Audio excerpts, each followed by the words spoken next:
Welcome to KMSC Dragon Radio, Grace. We're happy to have you on air. My name is Nick Broadway. This is our music director, Elena Holkisvig, I think. Yes. Hey guys, how's it going? Good. Thank you for calling us back.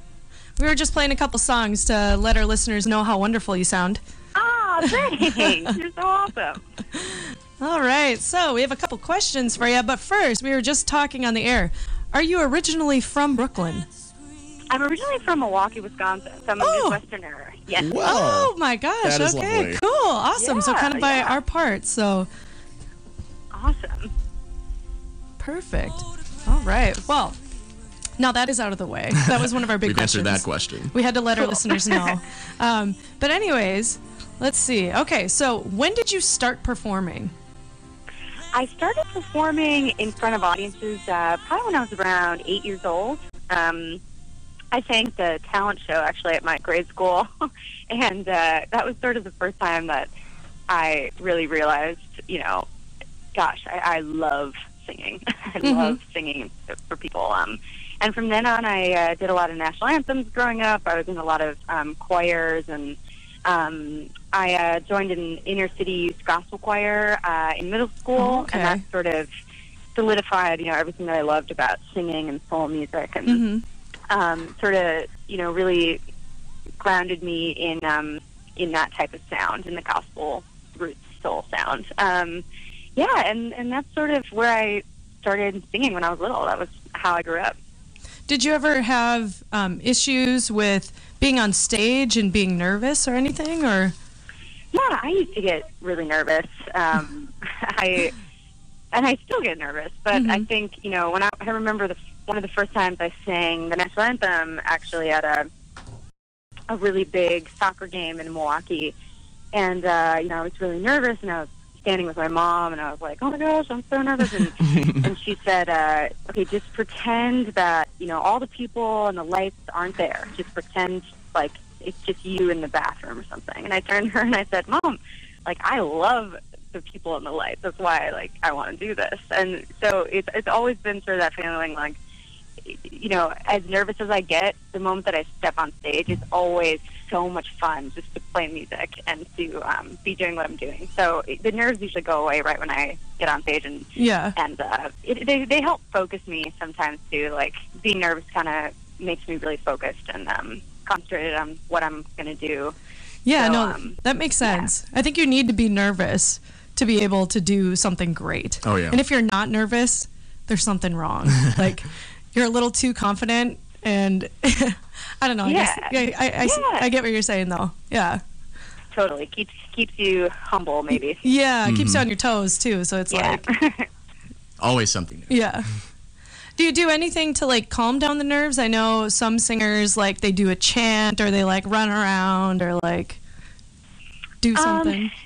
Yeah, I just really just try to be as chill as possible. I'm backstage, I like to listen to music before I go on stage, or I usually listen to gospel music before I perform. Okay. And I just listen to how amazing some of these gospel singers are, and it makes me so excited about music and about singing, and then I get really excited to sing. So and then I usually just think about how much fun it's going to be, and sort of tell myself I got this. I've done this a lot. So yeah, just kind of grounding myself and trying to relax is what I try to do. Yeah, no, that makes sense. I saw you performing my favorite song of yours, which is Oil and Gold.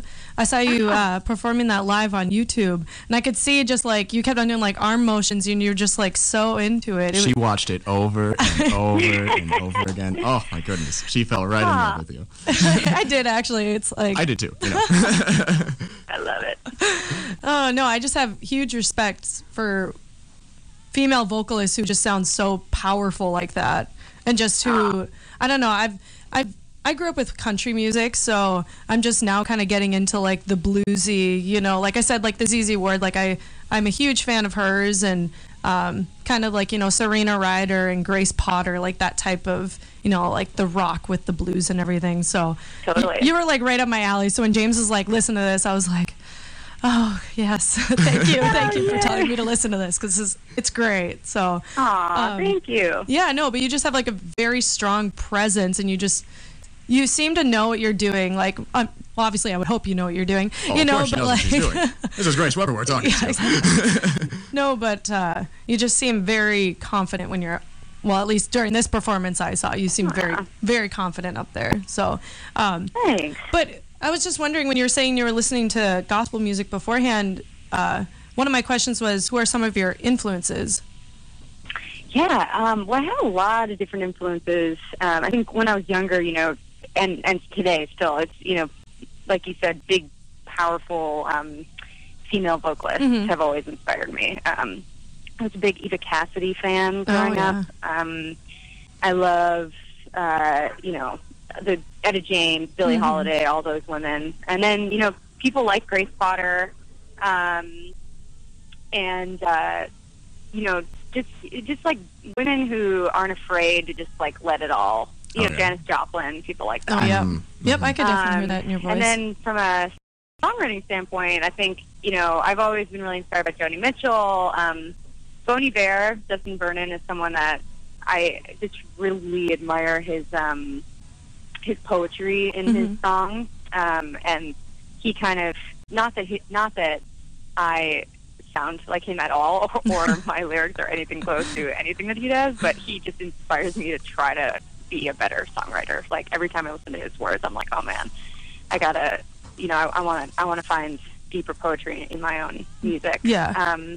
And then, but it's like, really, it's like a wide range. I listen to a lot of Leanne LaHavas and Gary Clark Jr., and actually Emmylou Harris and Patty Griffin, who are people who have inspired me a lot. So, yeah. That's cool. That's awesome. Did your parents listen to these artists, or how did you get into them? Yeah, well, my mom comes from a really musical family. She has 9 brothers and sisters, and my grandpa was a piano player, and so he made all of his kids learn an instrument growing up. So all my aunts and uncles played instruments when I was little, so we would sing around a piano at Thanksgiving and Christmases, and so that definitely had a big influence on me musically when I was a kid. But as far as picking out the artists I listened to, I guess, you know, I have an older brother and an older sister, so I really admired what they were listening to, and like whatever my brother, you know, I remember my brother gave me the Coldplay CD, the first Yellow, and I like just remember being I think I was in 5th grade maybe, or 6th grade, and thinking like, oh my god, this is the coolest thing ever, and you know, I just always wanted to listen to like whatever he was listening to. So I think he really opened up my perspective on music a lot. He was a big Fish fan too, so I kind of got into Fish for a little bit, and the jam band stuff. But yeah, I think it was just, you know, my friends and sort of exploring different things. Yeah. That's cool. I wish I would have gotten into that type of stuff.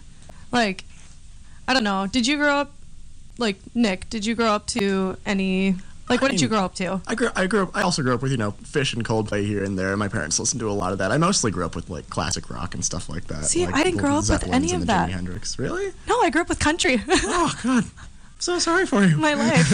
Oh, jeez. Yeah, you too. I envy you too. I think that's why I have a record collection now, is because it's like I didn't have that childhood, so it's like, I know I wouldn't have had the childhood of records either. I'm not that old, but you know, I'm just trying to like relive that, get the older music, and try to get more. Trying to get the childhood that Grace and I had. Yes, over exactly.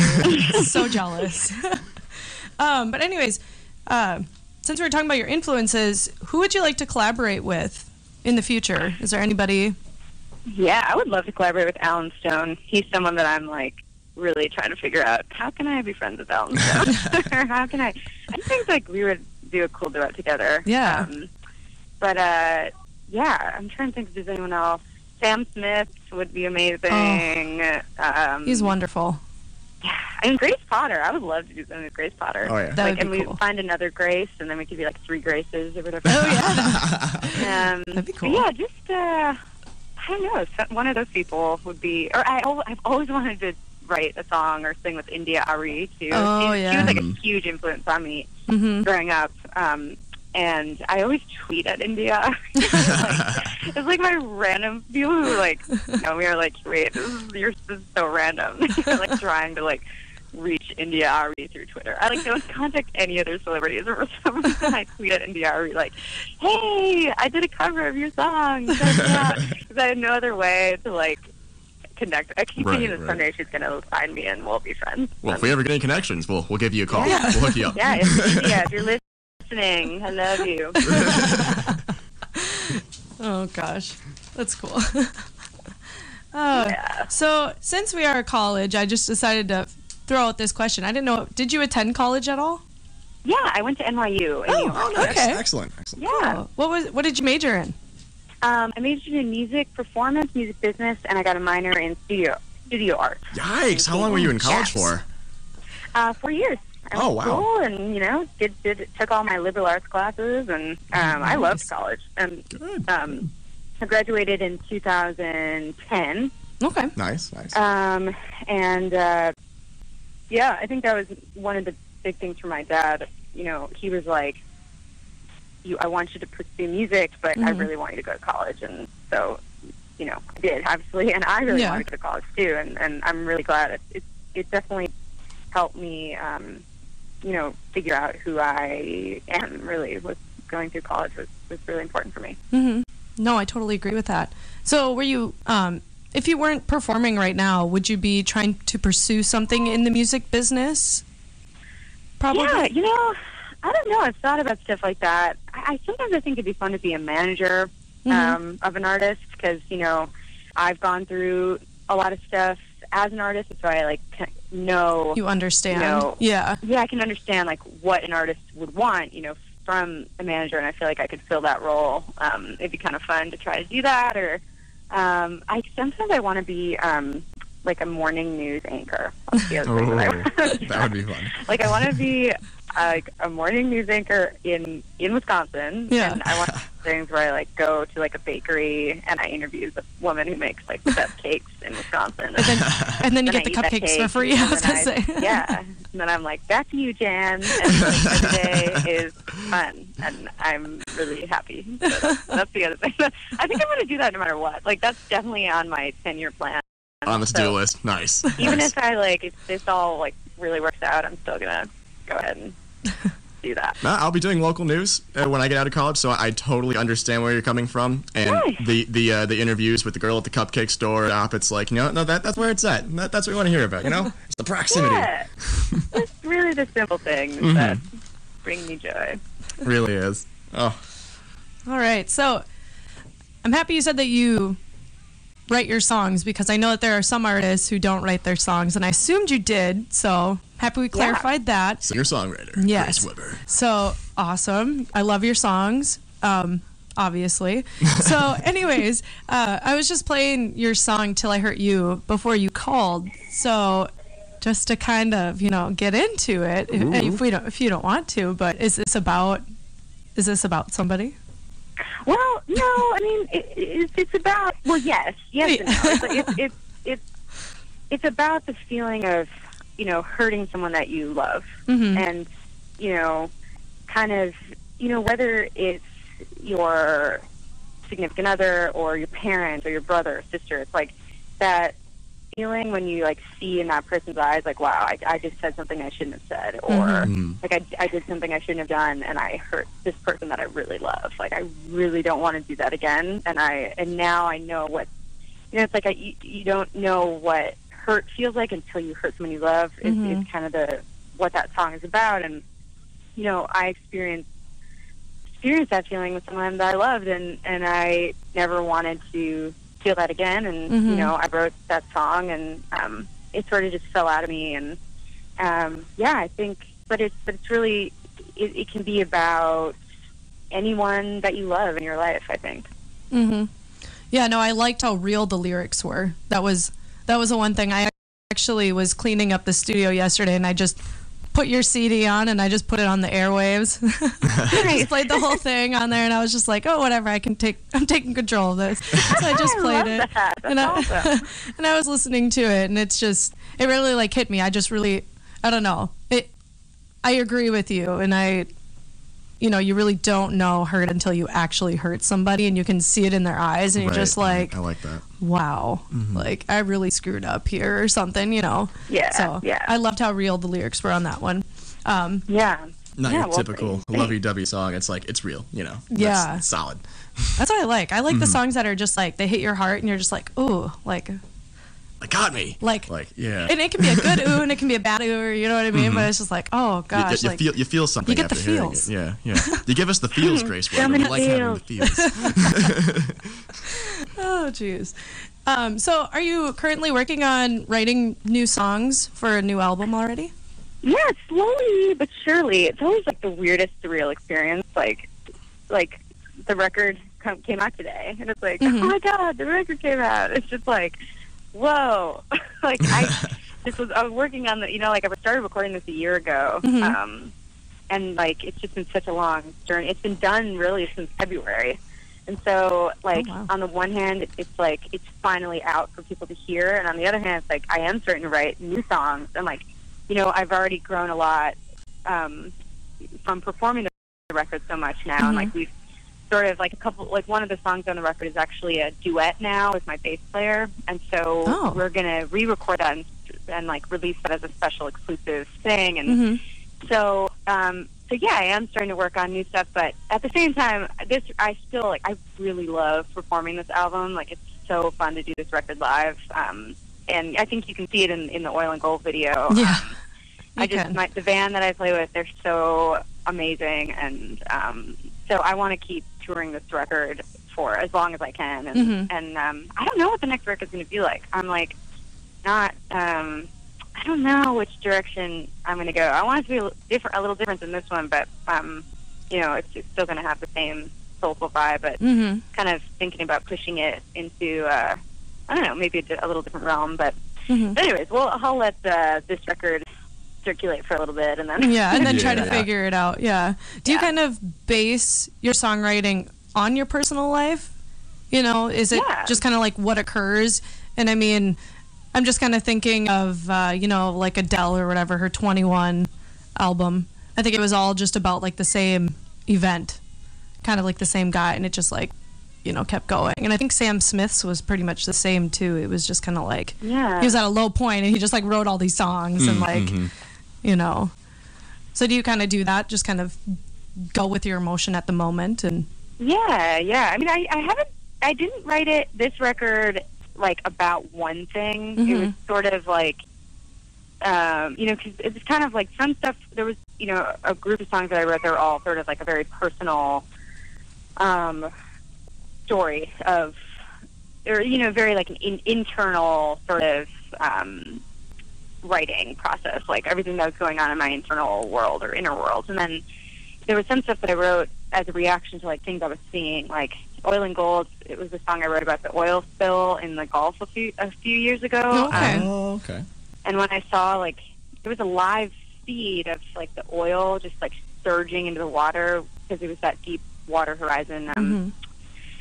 You know, the pipe slid down way down deep and they couldn't fix it, and I just remember feeling like, oh my god, like we are really like, I wrote this song, you know, like the words like the devil's in the water now, who's gonna save the day, like gambling with oil and money and like greed, and so like that. Oh my gosh, you know, I didn't even think about that. I was wondering about those lyrics, but keep going. That's cool. That is neat. I didn't realize that.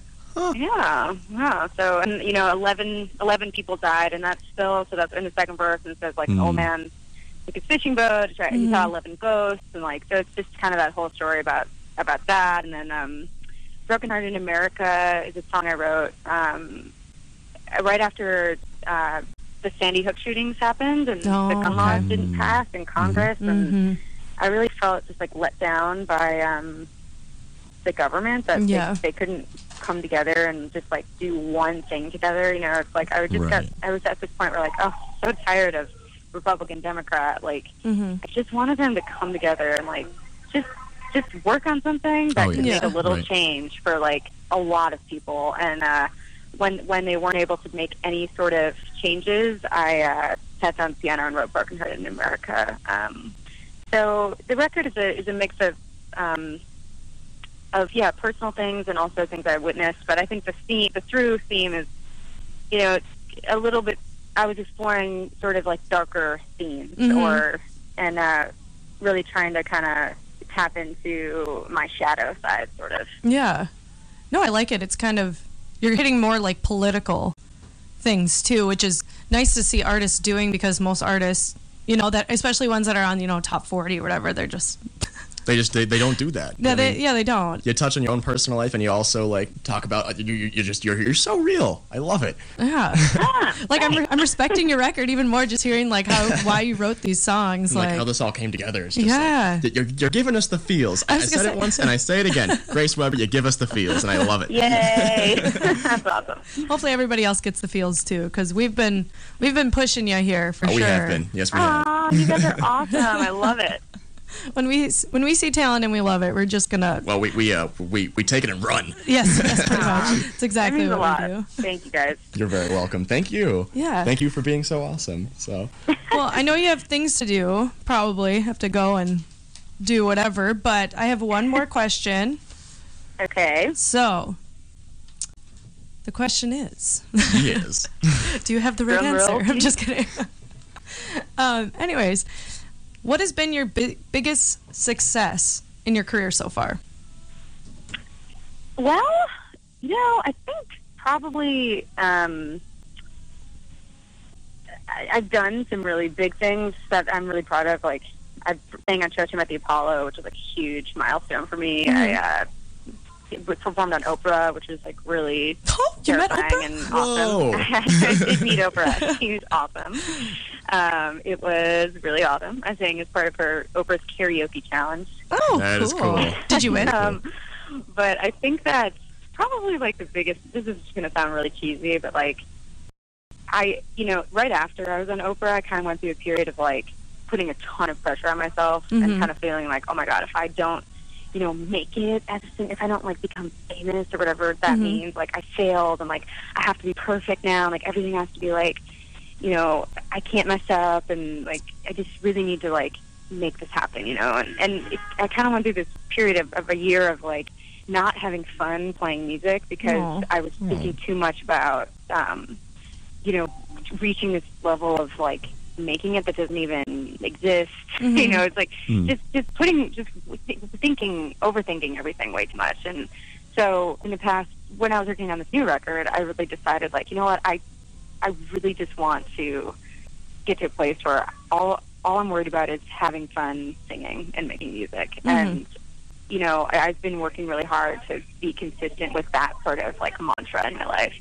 And so I think right now the biggest success is really getting to a place of finding complete joy in making music and really not trying to stress about anything else. And because that was a goal for me, and I'm really happy that I made it. So yeah, so I think that's what I would.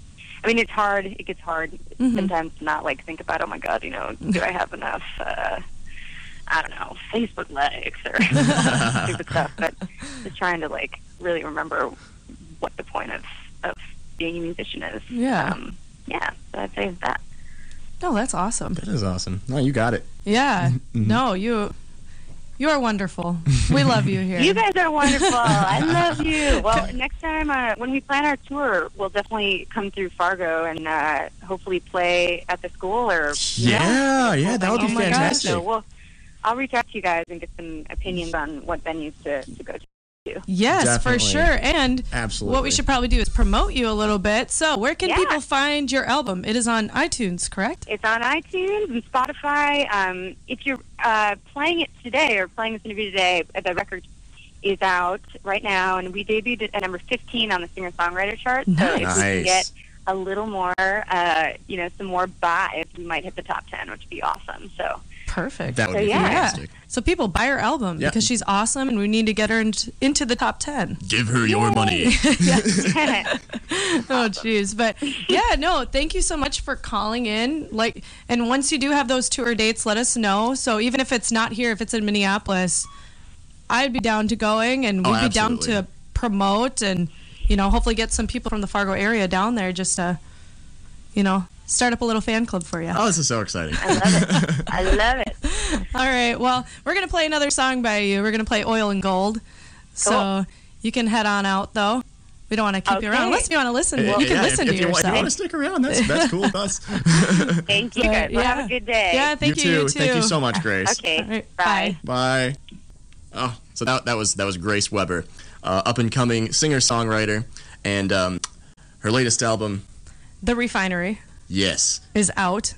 Like we said, right now, go find it on stores. iTunes. It's not in stores. Oh, is it? I think you could probably get a hard copy, like on her website. I think her probably, website's yeah. Grace Weber. I mean, Grace? the iTunes store is technically a store, but maybe, Yeah, I don't know. I guess it kind of is. But yeah, no, definitely go check her out. We're gonna play Oil and Gold by her, and maybe another one after that. We just love her here. She sounds glorious, and we highly recommend her. Yes, as you guys could tell, she's a wonderful, humble, sweet Wonderful person. lady. Wonderful Just lady. wonderful. That's all we can say. That just sums her up. And we're best friends with her, so. Yep, exactly. Besties with Grace Weber. You heard it here, right now, here on KMSC. Yeah. All right, here's Oil and Gold by Grace Weber. Thank you so much for listening in. And as we said before, this interview will be posted on our website and the Facebook page. Check us out on Facebook, KMSC Dragon Radio, and our website is dragonradio.org. You can listen in to us online.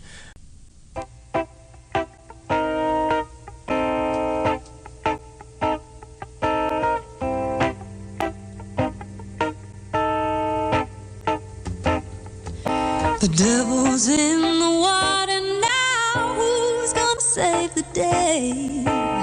He's coming back to New Orleans and he's got hell to raise. He's painting all the water black and he's soaking up the sea. So help us, please. Honey, it's not alright. The devil's in paradise. Oh no, who's gonna save our souls when you can't